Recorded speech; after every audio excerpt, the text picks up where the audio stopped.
Muy buenos días, muy buenas tardes o quizás muy buenas noches, estimado oyente, según sea la hora y el país donde se encuentre.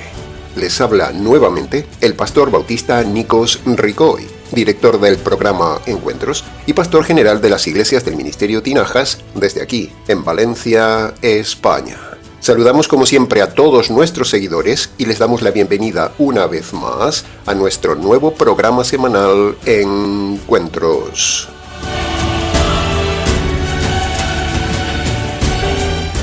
Estamos ya, estimado oyente, en el cuarto programa de la serie expositiva de Hebreos capítulo 11. Continuamos en el viaje. En el día de hoy analizaremos los versículos del 17 al 23, llegando así de esta manera a la mitad del capítulo. Y con ello entramos también al estudio de un nuevo bloque de hombres de fe. En el primer bloque de hombres de fe, cada uno nos ha enseñado alguna característica de la fe verdadera. Por ejemplo, Adán nos enseñó la importancia de transmitir una fe verdadera sin cambios, tal cual Dios se la dio. Abel nos muestra una obediencia total a esa fe verdadera completa recibida de sus padres. Enoc nos mostró que agradó a Dios porque tenía una fe verdadera en Dios. Y Noé nos enseñó que la fe verdadera cree cosas muy grandes que aún no han sucedido. Entonces, llegados hasta aquí en el estudio, le preguntamos, ¿cómo es su fe, estimado oyente? ¿Está su fe teniendo todas las características que estamos viendo en este estudio? Bien, hoy continuaremos viendo otras características de la fe verdadera con otro grupo de personajes. De esta manera, con Hebreos capítulo 11, no solo definimos teóricamente lo que es la fe verdadera, sino que con cada uno de estos personajes del capítulo, vemos también cómo obra la fe. Y así tenemos la teoría y la práctica de la fe verdadera. Bien, habiendo dicho esta introducción, entremos entonces en el estudio de hoy.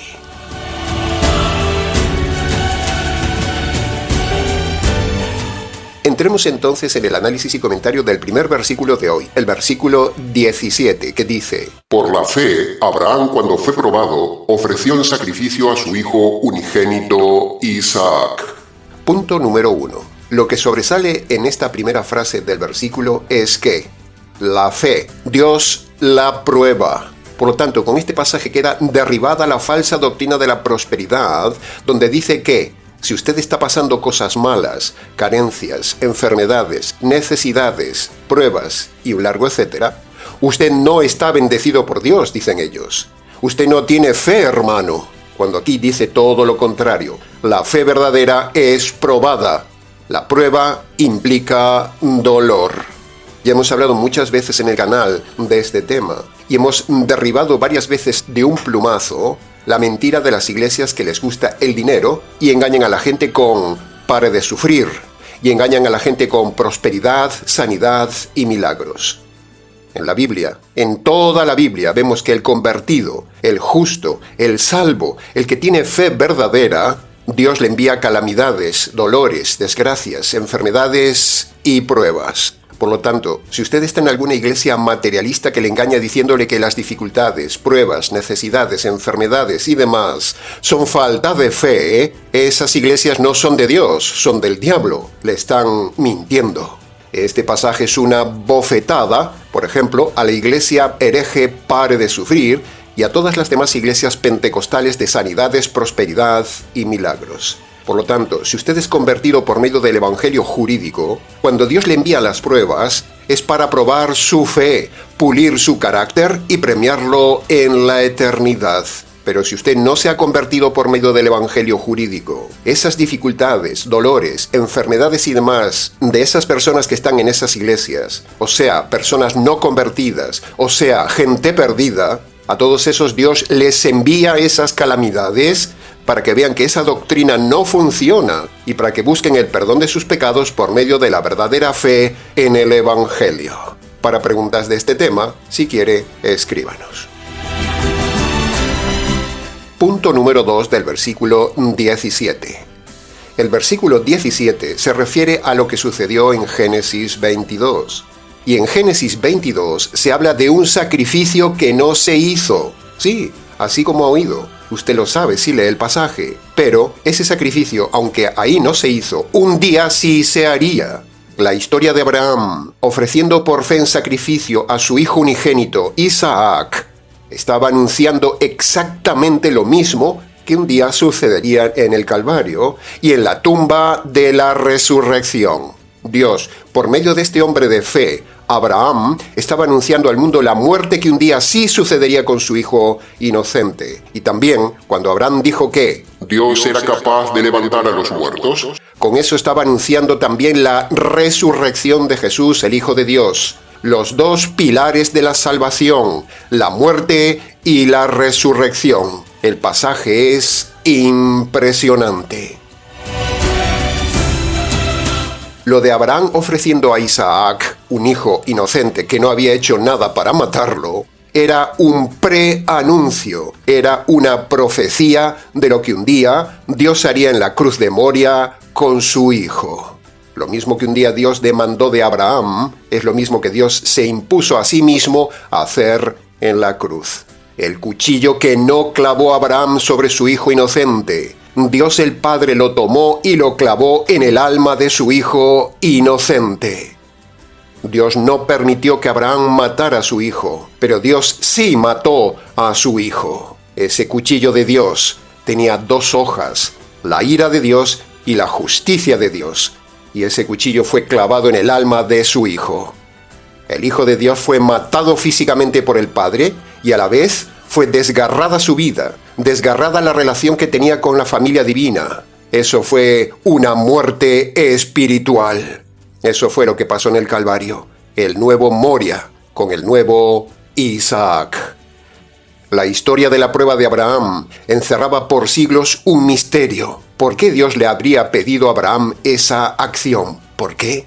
Un misterio que ahora ya nos ha sido revelado en la cruz.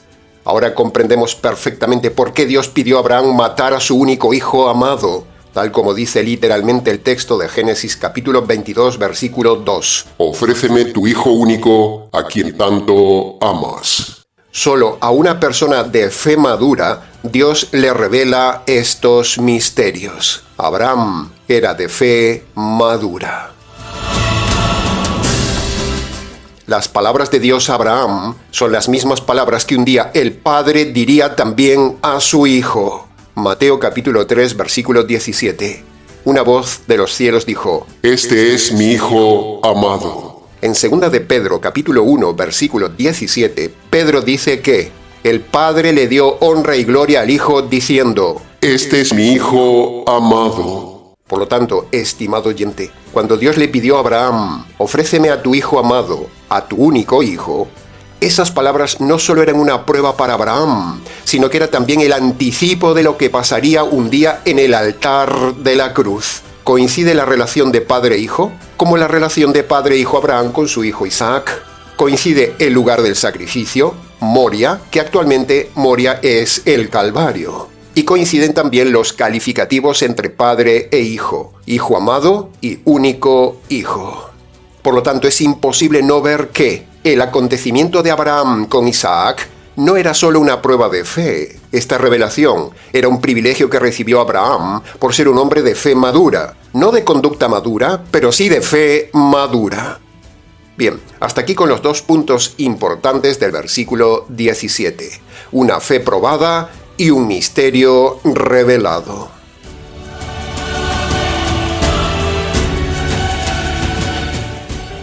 Entremos ahora en el análisis y comentario del versículo 18, que dice: Por medio de Isaac tendrás descendencia. Si en el verso 17 teníamos la profecía de la cruz y la profecía de la resurrección, aquí en el verso 18 vemos otros aspectos de Isaac. Primero, vemos la descendencia humana que vendría por medio de Isaac, y ese pueblo ocuparía la tierra prometida. A eso se refiere, tendrás descendencia. Y el segundo aspecto de la palabra descendencia es que de Isaac vendría el Mesías Salvador de los judíos y de los gentiles. Y este versículo tiene relación con usted, estimado oyente, porque el Mesías vino y diseñó un evangelio para que usted sea salvo. Así que fíjese la relación que hay entre usted e Isaac. Así que nuevamente, este versículo nos hace tocar lo que ya hemos dicho muchas veces con motivo de la guerra actual de Israel, que esa tierra que ocupan los ladrones palestinos, esa tierra no es de los palestinos, no tienen ningún derecho de estar ahí. Ellos son ocupas, son expoliadores, son intrusos, son gente malvada. E Israel está haciendo como hizo Josué, expulsarlos a todos. Por lo tanto, una vez más, declaramos que estamos a favor total de lo que hace Israel en su tierra, la tierra de la descendencia de Isaac. Ahora, a propósito de esto, las 3 preguntas obligadas que le hacemos a los palestinos y a todos los defensores de los palestinos son, primero, ¿por qué los árabes no van al origen del tema donde Dios le dio a Abraham la promesa de esta tierra solo a su hijo Isaac? ¿Por qué? Segunda pregunta a los defensores de los palestinos. ¿Cuál es el motivo real de odio a los judíos? ¿Por qué ese deseo obsesivo compulsivo de destruir a Israel? ¿Cuál es la razón? ¿Qué hicieron los judíos a los árabes para que estos tengan ese odio? Y la tercera pregunta es política. ¿Por qué ningún país árabe de los muchos que hay en el entorno de Israel no acogen ni a un solo palestino en este conflicto? ¿Por qué? ¿Por qué los árabes dejan morir a sus compatriotas? Sencillamente porque hay una estrategia político-religiosa que viene de siglos de dejarlos ahí como carne de cañón para hacer la vida imposible a Israel y para hacer culpable a Israel de un genocidio que no existe. Israel está en su derecho. ¿Por qué le niegan la entrada a los palestinos en sus países y no los acogen? ¿Por qué?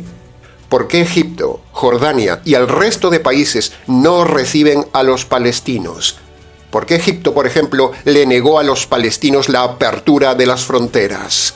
En resumen, este pasaje de la palabra de Dios muestra una vez más que esa tierra, la tierra de Israel, es toda de Israel por herencia y descendencia de Isaac. La prueba evidente de que Dios está defendiendo su promesa de esta tierra a Isaac es que nunca han vencido a Israel ninguno de los países enemigos. Que Dios guarde a Israel. Entramos ahora en el análisis y comentario del versículo 19, que dice: Abraham se dispuso a sacrificar a su hijo porque creía que Dios es poderoso para levantar a los muertos, y por esta fe recobró a su hijo, el cual vino a ser un símbolo. Punto número 1. En este versículo, la centralidad y la enseñanza está en la frase creía que Dios es poderoso para levantar a los muertos. Y eso refleja, como dijimos antes, que Abraham creía en la doctrina de la resurrección, que se ve aquí de forma inferencial. Con lo cual, un estudioso de la Torá en los días de Jesús, los líderes deberían haberse dado cuenta que estas palabras de Abraham del verso 17, 18 y 19 se estaban refiriendo y cumpliendo en el Mesías, el Señor Jesús, el nuevo Isaac, el Hijo resucitado, pero no lo vieron. Por eso Jesús dijo: viendo no ven. Daniel capítulo 9 hablaba de la fecha exacta de la venida y muerte del Mesías, y el caso de Abraham con Isaac hablaba del sacrificio y resurrección del Mesías. Pero no lo vieron, como dice Pablo, que tenían un velo. Abraham confiaba tanto en Dios que creía que, si sacrificaba a Isaac, Dios podría devolverle la vida, o sea, resucitarle.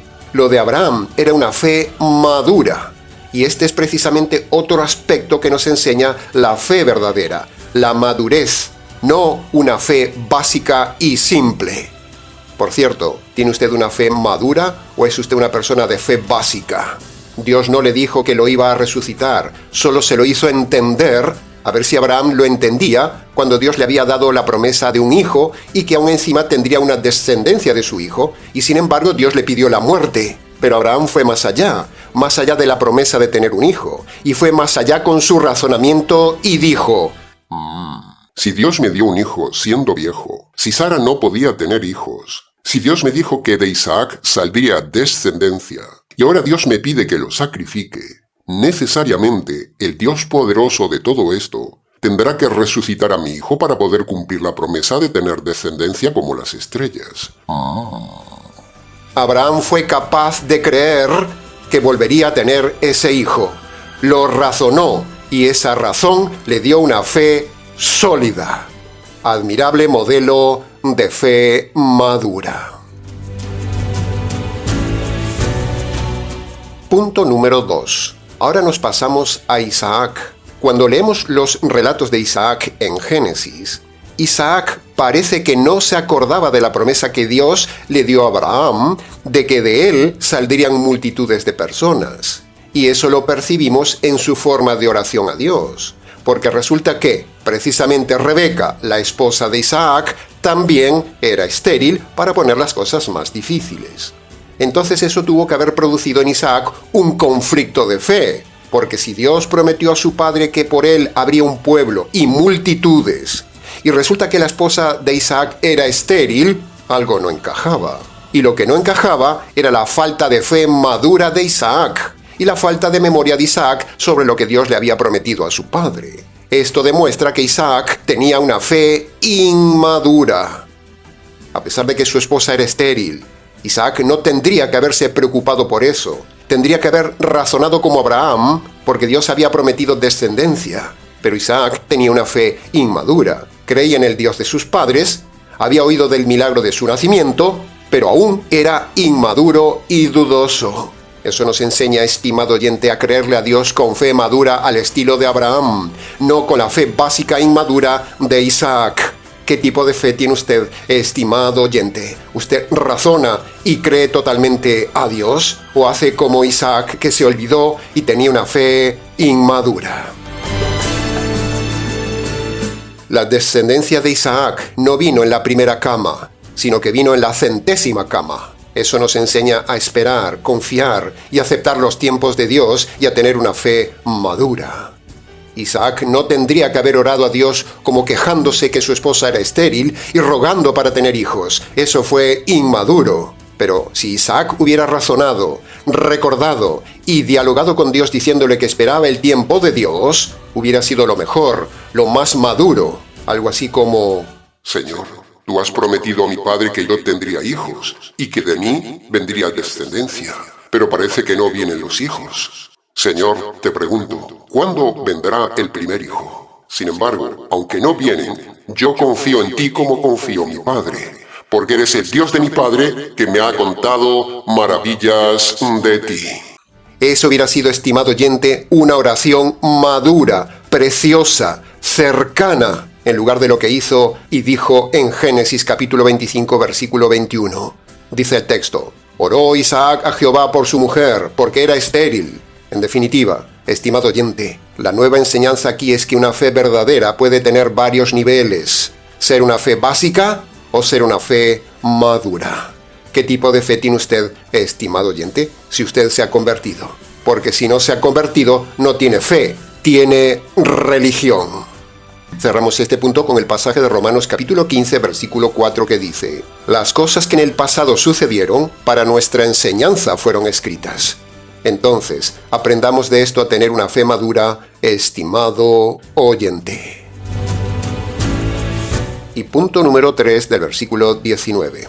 La frase que dice, en sentido figurado, también le volvió a recibir, o la frase parafraseada que le hemos puesto de, el cual vino a ser un símbolo. Esa frase significa lo que dijimos antes y se repite, aunque Isaac no murió físicamente, pero Abraham estaba dispuesto a matarlo. Al no matarlo a Isaac, levantarse del altar para volver a tener una vida, eso se considera una especie de resurrección figurativa. Por eso dice el apóstol en sentido figurado, porque realmente Isaac no resucitó, porque sencillamente no murió. Isaac es un símbolo de la resurrección de Cristo, aunque no murió, tipificada en ese acto de levantarse del altar y Abraham volver a tener al hijo. Ese acto era un símbolo de la resurrección. El tema es fascinante, estimado oyente. Es de una profundidad coralina innegable, solo disfrutable con el método expositivo y una fe madura.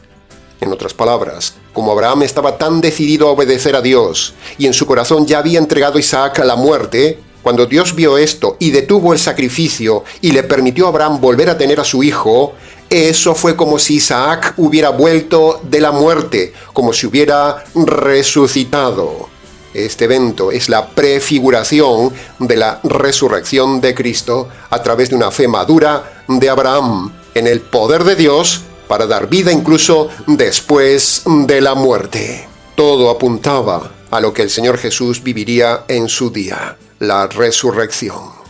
¿Qué tema, estimado oyente? ¿Qué tema? Amén. Aleluya.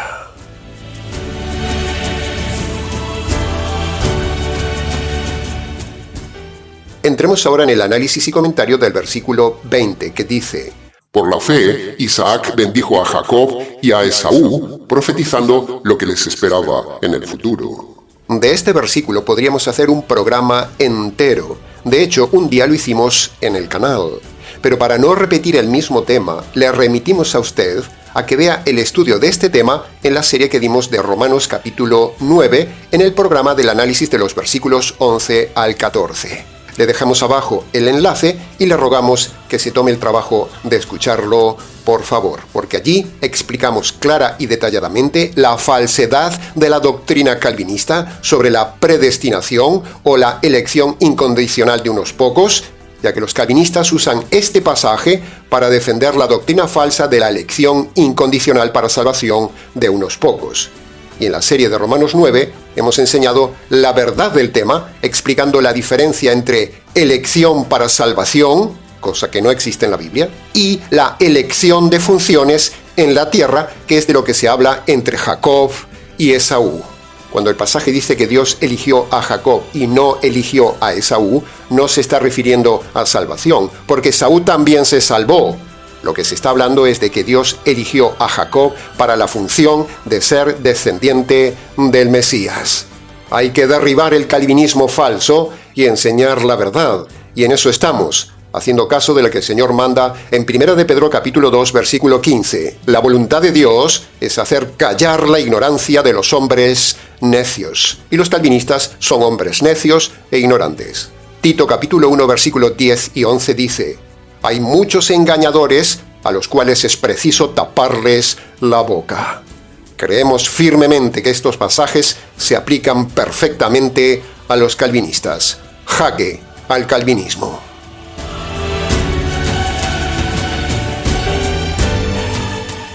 Entremos ahora en el análisis y comentario del versículo 21 que dice: Por fe, Jacob, al morir, bendijo a cada uno de los hijos de José y adoró apoyándose sobre el extremo de su bastón. Primera parte del versículo. En este pasaje vemos que Jacob, hombre de Dios, bendice también a sus nietos. No solo había bendecido a sus hijos, sino que ahora lo hace también con sus nietos. ¿Qué es bendecir y qué implica bendecir a alguien, como en este caso los hijos y los nietos? Bueno, bendecir es simplemente por medio de las palabras desearle el bien a otra persona, punto. No hay ningún poder en la bendición, es solo un gesto, es solo una actitud. En este caso, como cabeza de familia, Jacob hace el gesto de desearles el bien. En el Ministerio Tinajas creemos que la bendición no tiene ningún poder especial, no cambia las cosas, estimado oyente, no cambia el futuro de los hijos ni de los nietos, simplemente es un gesto bonito. Piense esto. Si los padres de un hijo, siendo inconversos perdidos, sus padres, que son de una religión falsa, bendicen a su hijo, eso no sirve de nada. Y aparte, no es garantía de salvación para el hijo. La salvación no viene porque usted bendiga y ore por su hijo. La salvación viene por el libre albedrío de su hijo. Usted puede decirle 1000 veces a su hijo o a su nieto: que el Señor te bendiga, que eso no vale de nada. Todo el mundo se despide con la frase popular: que el Señor le bendiga, pero eso no vale de nada. La única bendición que vale que salga de su boca, estimado oyente, es bendecir a sus hijos o a sus nietos con el mensaje del Evangelio. Esa sí es la mejor bendición que usted puede decirles a sus hijos o a sus nietos. Pero decirles cada día: que el Señor te bendiga, hijo, eso no vale de nada. Y más si sus padres son rebeldes al Evangelio y los hijos son rebeldes al Evangelio. Imagínense unos padres perdidos, de esos religiosos que hay en muchas iglesias modernas típicas, al estilo católico, adventista, calvinista, pentecostal, unicitario, etcétera, etcétera. Imagínese que esos padres que están en estas iglesias le digan a sus hijos todos los días: que el Señor te bendiga, hijo. Eso no vale de nada. Es una pésima costumbre religiosa moderna. Lo mismo sucede cuando la gente se saluda o se despide con el famoso: que el Señor le bendiga, hermano. Eso tampoco vale de nada. Por cierto, ¿usted nos ha oído alguna vez en el canal decir la frase ritualista que dicen los pastores: que el Señor les bendiga, mis amados hermanos y amigos? ¿Nos ha oído alguna vez decir esto? Jamás. Y jamás lo diremos, porque no creemos en esa bendición ni en esa frase. La mayor bendición que le damos a los hombres desde este canal con nuestra boca es el Evangelio. Eso sí es bendecir con lo mejor que se le puede decir a un hombre. Para preguntas del tema, escríbanos. Entremos ahora en la segunda parte del versículo 21. La enseñanza es la adoración. Del tema de adorar se podría hacer también un programa entero, porque tiene muchas ramas. Pero lo que básicamente le vamos a enseñar hoy respecto a este tema del versículo 21 es que para que su adoración sea recibida por Dios, usted tiene que estar previamente convertido por medio del Evangelio con una fe verdadera. Si no, por mucho que usted se postre ante Dios, por mucho que usted cante en la iglesia, por mucho que usted se postre y levante sus manos, si usted tiene sus pecados sin perdonar, entonces esa adoración no valdría de nada. Para adorar a Dios, usted tiene que estar convertido, tiene que hacerlo en espíritu limpio y sobre la verdad bíblica, o sea, en espíritu y verdad. Si no, su adoración no sirve de nada. Usted está adorando en vano. ¿Se da cuenta con esto, estimado oyente, la cantidad de adoración falsa que hay en el mundo cristiano de hoy, en los católicos, los calvinistas, en los adventistas, en los pentecostales, en los unicitarios, con los rabinos, etcétera, etcétera, por tener todos una fe errada, todos adorando a Dios de forma errada, con una adoración que no vale de nada? Esa gente está perdiendo el tiempo, porque si usted está creyendo las doctrinas de esas falsas iglesias, Dios no recibe su adoración, porque esas oraciones no son hechas en espíritu de fe correcta ni en verdad bíblica. ¿Cómo va a recibir Dios la adoración de un católico idólatra, de un calvinista retorcido, de un adventista hereje, o de un pentecostal emocionalista, o de un unicitario negacionista, o de un rabino ciego, si todos estos ofenden a Dios con sus herejías? ¿Cómo Dios va a recibir su adoración? Y así podríamos seguir con el resto de denominaciones. Todas tienen una adoración inútil porque no se basa en una fe verdadera ni en el Evangelio verdadero. ¿Ve? Siempre volvemos al mismo punto.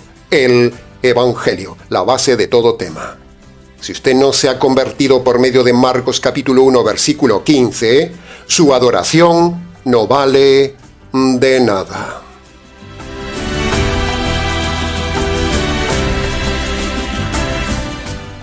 Entremos ahora en el análisis y comentario del versículo 22 que dice: Por fe, José, al morir, hizo mención del éxodo de los hijos de Israel y dio mandato acerca de sus huesos. Punto número 1. El primer tema del versículo es el éxodo profetizado por José. O sea, Dios le había revelado que Israel un día saldría de vuelta a su tierra prometida. Y José creyó ese acontecimiento grande y futuro. Anunció que los hijos de Israel saldrían de Egipto. Es como habíamos dicho antes, una fe verdadera cree en acontecimientos grandes futuros. Eso implica que José creyó en el éxodo. Y Jesús mismo habló del éxodo. Por ejemplo, en Juan capítulo 3, versículo 14, cuando dijo: Moisés levantó a la serpiente en el desierto. Eso infiere y se refiere al desierto del éxodo. Ahora, el razonamiento es este. Si existió el éxodo, entonces todo lo narrado en Éxodo, Levítico, Números y Deuteronomio es verdad, porque todos esos libros se refieren a acontecimientos del éxodo. Y si todo eso es verdad, entonces tenemos que aceptar dos grandes verdades del carácter de Dios que vemos constantemente en esos 40 años de Éxodo: la santidad de Dios y la justicia de Dios. Por lo tanto, una vez más, el Éxodo es una bofetada contra los defensores de que Dios ama al hombre. Si Dios los hubiera amado, no les hubiera matado. El Éxodo es también una evidencia del libre albedrío de cada uno y el libre albedrío social. Jaque al calvinismo. El segundo tema inferencial que vemos en este versículo es algo importantísimo que también vemos aquí, y es que, aunque aquellos israelitas estaban fuera de la tierra prometida, sin embargo, la tierra prometida seguía siendo de ellos, aunque ellos no estaban en su tierra. Y cuando llegaron a la tierra prometida, expulsaron a los intrusos. ¿Entiende la enseñanza, estimado oyente, que es contrario a Israel y a favor de los palestinos? De la misma manera, Israel ha estado muchos años en un nuevo éxodo, pero cuando Dios permitió que Israel volviera a su tierra el siglo pasado, Israel volvió a su tierra prometida, pero había intrusos. Piense esto, aunque alguien no esté en su casa por mucho tiempo, eso no le da derecho a nadie a meterse en ese lugar, ni le da derecho a otros a meter a personas en ese lugar. Y eso fue precisamente lo que hizo el necio Imperio Británico. Sin tener autorización de Dios, los británicos, los ingleses, los arrogantes hijos de su majestad la reina, metieron y permitieron a los palestinos en esa tierra. Los tan soberbios ingleses, que se jactan de llamarse cristianos, habían descartado lo que dice la Escritura sobre la tierra palestina, que era solo de Israel. Los ingleses, que en aquel entonces administraban la tierra de Palestina, en su soberbia, tratando de meterse en todos lados y gobernar el mundo, es lo mismo que hacen los americanos, que son sus herederos, los ingleses no leyeron la Escritura. Por eso los ingleses son responsables en parte de toda esta situación actual. Pero a pesar de eso, la propiedad de la tierra palestina es solo de Israel. Los palestinos son enemigos de Israel e intrusos en esa tierra. Y el tercer tema que se desglosa de este versículo es en cuanto al tema de los huesos de José en la última parte del pasaje. Y sobre esto tenemos mucho que decir, pero de forma resumida, porque se nos hace el mensaje muy largo, le decimos que estamos a favor total de la incineración de los huesos. Y decimos esto porque nos han escrito docenas de cartas preguntándonos del tema. Como argumento capital a favor de la incineración del que quiera hacerlo, le decimos que en el Nuevo Testamento, que es la norma actual del cristiano, el Nuevo Testamento no impide de forma directa ni de forma indirecta la incineración. Es más, nosotros la aconsejamos. Y para que el mensaje no se haga muy largo, como dijimos antes, para preguntas del tema, si quiere, escríbanos.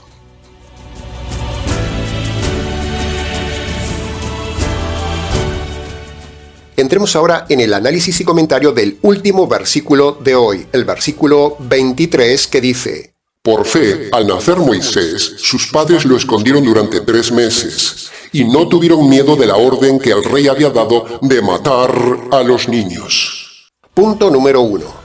Aquí la enseñanza es que los padres anónimos de Moisés, no se dicen sus nombres, como dice Éxodo capítulo 2, versículo 1 y 2, estos padres, aun siendo personas sencillas y anónimas, fueron valientes en la fe.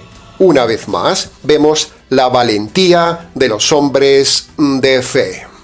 Punto número 2. El otro tema que vemos aquí es el tema de la muerte de los niños, y eso nos catapulta a tocar 3 puntos. Primero, y sin lugar a dudas, condenamos el tema del aborto. El aborto es pecado. El aborto es matar un inocente. Así que si usted ha pensado en el aborto, más vale que se olvide del tema. Sea valiente, asuma las consecuencias y tenga ese niño. Y si no puede tenerlo, délo en adopción. No mate un niño, porque la ira de Dios caerá sobre usted. Y si usted ya ha abortado, ese pecado solo se perdona por medio de la conversión que produce el Evangelio. Si usted ha abortado, usted es un asesino, usted está en pecado. Si usted no se convierte, usted será condenada. Y todo varón que haya instado o animado a abortar a una mujer es tan cómplice de asesinato como ella. Pensar en el aborto o hacer un aborto es pecado. Usted es un asesino y un cobarde. Va camino de la condenación eterna y le espera el juicio de Dios. Segundo, todos los niños que mueren, todos, escuche bien, se salvan. Ya lo hemos dicho varias veces en el canal, pero hoy toca repetirlo. Si usted ha tenido el dolor de perder un niño inocente, tengan total paz, estimados padres. Su hijo está en el cielo. No son palabras bonitas consoladoras, son palabras teológicas. Delante de Dios y de los ángeles, en verdad le decimos que su hijo está en el cielo. Los niños no pueden convertirse, por lo tanto son automáticamente salvos. Y tercero, con este tema, no podemos dejar de condenar y denunciar la doctrina hereje de los calvinistas retorcidos que dicen que su hijo, si no fue elegido por Dios, se fue a los infiernos. Hay que tener coraje para decirle esto a la cara y a los ojos de los padres, incluso miembros de su iglesia calvinista, que han tenido este dolor de perder un hijo. Que si su hijo no fue elegido por Dios, ahora mismo están en los infiernos. Hay que tener coraje para decir esto. Incluso aunque algún descarado calvinista tenga el coraje de decirlo, por cierto, eso es una blasfemia, es una mentira, por lo tanto, tengan paz los padres que han perdido un hijo. Solo un perverso calvinista enseña esto. Por lo tanto, salgan del calvinismo o acabarán como ellos en el abismo eterno. Bien, hasta aquí con el análisis de los versículos de hoy.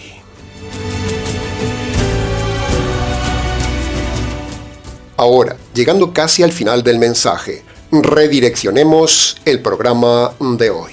Para que usted sea perdonado por las veces que no ha pasado la prueba, o ha murmurado en la prueba, o no ha aceptado de parte de Dios la prueba. Para que usted sea perdonado de las veces que usted ha desobedecido a Dios a pesar de que usted sabía que era lo correcto. Para que usted sea perdonado de su fe cobarde. Para que usted sea perdonado de no sacrificar para Dios lo más valioso cuando Dios se lo ha pedido en su palabra. Para que usted sea perdonado de haber pensado o realizado el aborto de un niño. Para que usted sea perdonado de haber adorado a Dios en una iglesia falsa. Para que usted sea perdonado de otros pecados que su conciencia le haya mostrado con el mensaje de hoy. En definitiva, para que usted pueda tener el perdón de todos los pecados de su vida que pesan en su conciencia y sea quitada la culpa de su alma. Y para que usted pueda tener la salvación antes de que Dios le quite la vida. Para todo esto, usted tiene que obedecer los dos requisitos universales que Dios pone en Marcos capítulo 1, versículo 15. El primer requisito tiene dos partes. Primero, reconocer sus pecados delante de Dios de forma concreta y luego abandonarlos. Estas dos partes son el arrepentimiento verdadero. El segundo requisito tiene tres partes. Primero, usted debe reconocer que merece la justicia de Dios por sus pecados. Segundo, usted debe reconocer que esa justicia le cayó al Señor Jesús en la cruz. Jesús murió para recibir la justicia que merecen sus pecados. Y tercero, usted debe apropiarse por la fe de esa justicia caída sobre el Señor Jesús. Cuando usted obedece cada paso de estos dos requisitos, ahí es cuando se vuelve a Dios, tendrá paz con Dios, tendrá perdón de Dios, tendrá verdadera adoración de Dios, la salvación eterna de Dios vendrá a su vida y un día entrará al reino de Dios. Amén. Aleluya. Bien, mucho más se pudo haber dicho de estos 7 versículos analizados hoy. Hay versículos que son inacabables en su profundidad y en su contenido. Pero con lo dicho, creemos que ha sido suficiente para su enseñanza y su reflexión. Para preguntas del tema, si quiere, escríbanos. ministeriotinajas@gmx.es.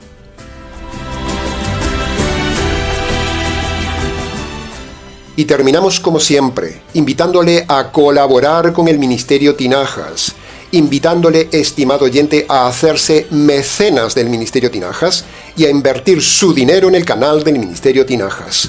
Y de esa manera podremos ayudar a otros a conocer la fe verdadera. Les recordamos también que hemos diseñado un libro completo, como un manual de estudio, sobre el tema del noviazgo, matrimonio y divorcio. Abajo en la descripción del vídeo tiene el enlace en Amazon.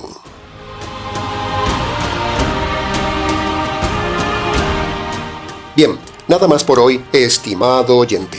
Les ha compartido este nuevo mensaje quien les habla, el pastor bautista Nikos Ricoy, expositor bíblico del Ministerio Tinajas, desde aquí, en Valencia, España. Será entonces con el gusto de siempre, hasta el próximo mensaje de la serie, aquí en nuestro habitual programa semanal Encuentros.